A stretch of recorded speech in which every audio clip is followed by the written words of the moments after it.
Rangpur Riders. আসলে সোহানদের ভাগ্য ভালো বলবো নাকি খুলনা টাইগার্সদের লর্ড ব্যাটারদের দোষ দিব সেটাই বুঝতেছি না। যেখানে 18 বলে 22 রান লাগে, এর মধ্যে বাউন্ডারি ছোট, হাতে আছে 5টারও বেশি উইকেট, এই ধরনের জিতা ম্যাচ যদি হেরে ফিরতে হয় তাহলে তো মানুষ এদেরকে চোকাস ছাড়া আর অন্য কিছু বলবে না। যে দলে আফিফ ও নাইম শেখের মতো বাঘা বাঘা লর্ড আছে, সেই দল এভাবে হারবে সেটা মানা যায় না।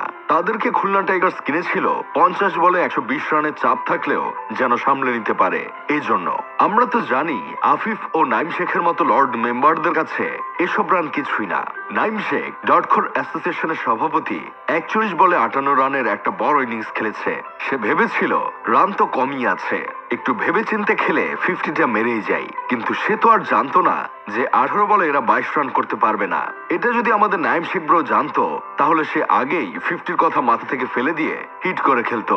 আরেকদিকে জুনিয়র লর্ডদের আব্বু আফিফ হুসাইন এই ম্যাচে আবার 15 বলে 29 রানের একটা ইনিংস খেলেছে, আর বাকি 3 ম্যাচের এক ম্যাচে খেলেছে টেস্ট, আর বাকি 2 ম্যাচ খেলেছে পাড়ার ক্রিকেট। এমন ডটখোর ও জুনিয়র লর্ড অ্যাসোসিয়েশনের আব্বুরা দলে থাকার পরেও এভাবে 8 রানের জন্য ম্যাচ হারা খুবই লজ্জাজনক। কারণ এই ম্যাচটা কমপক্ষে 50 রানের জন্য হারা উচিত ছিল খুলনা চোকার্স টাইগার্সের। যেই পিচে 200 রান নিয়েই অনেকে জিততে পারে না, সেখানে রংপুর রাইডার্স 186 রান নিয়েও জিতে গেছে। খেলা শুরুটা মোটেও ভালো ছিল না সোহানদের দলের, কিন্তু তাদের দলে তো আছে ইফতেখার চাচা ও খুশদিল। তারা দুইজনই যেন রংপুরের দিল খুশ কার দিয়া। নাসুমের বলে পরপর 4টা 6 মেরে বেচারাকে তো কাঁদিয়েই ফেলছিল। নাসুম হয়তো মনে মনে বলছিল মাত্রই চ্যাম্পিয়ন ট্রফির দলে জায়গা পাইছি, এই সময়ে এভাবে কোত্তামার না দিলেও পারতেন। ক্যাপ্টেন মেহেদী হাসান মিরাজ তো 1 ওভার বল করার পর আর বোলিং এ আসে নাই। নিজে মার খাওয়ার চেয়ে অন্যকে দিয়ে মার খাওয়ানোটাই এখন বেশি সেফ। মজার বিষয় হচ্ছে খুলনা টাইগার্সের দলে আছে আমাদের ইমরুল ব্রো। সে ব্যাটিং এ আসার পর আমার বন্ধু কেরামত ভাবছিল সে এই ম্যাচ জিতিয়ে দিবে, কিন্তু ইমরুল ব্রো তেমন কোনো সুবিধা করতে পারলেন না। লাস্ট ওভারে বল করতে আসলো সাইফুদ্দিন, সেখানে সে একের পর এক ফুল টস বল দিয়ে যাচ্ছিলেন। তারপরেও খুলনা টাইগার্স এই ম্যাচ বের করে আনতে পারে নাই। লাস্ট ওভারে যেখানে 12 রান লাগে সেখানে তারা হারিয়ে 3টা উইকেট।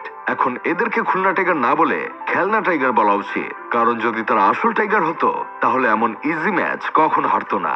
অন্যদিকে সুন্দরী হোস্টের রূপের উত্তাপে 4 ম্যাচের মধ্যে 3টাতেই জিতে গেছে চিটাগং কিংস।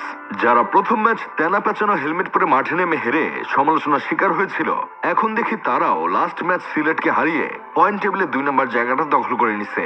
ভাবা যায়। যাই হোক, শেষমেশ আমি গোলাম হোসেন একটা কাজের কথা কই। ঢাকা ক্যাপিটালস এবার কোনো দিক থেকে সুবিধা করতে না পারলেও বিশাল একটা রানের রেকর্ড করে ফেলছে। বিপিএল এ সবচেয়ে বেশি রানের রেকর্ড এখন তাদের কাছে। টানা 6 হারের পর 1 ম্যাচ জিতে তারা যেই সেলিব্রেশন করছে, তারা যদি রংপুরের অবস্থানে থাকতো তাহলে যে কি হতো সেটা একবার কল্পনা করে দেখেন তো।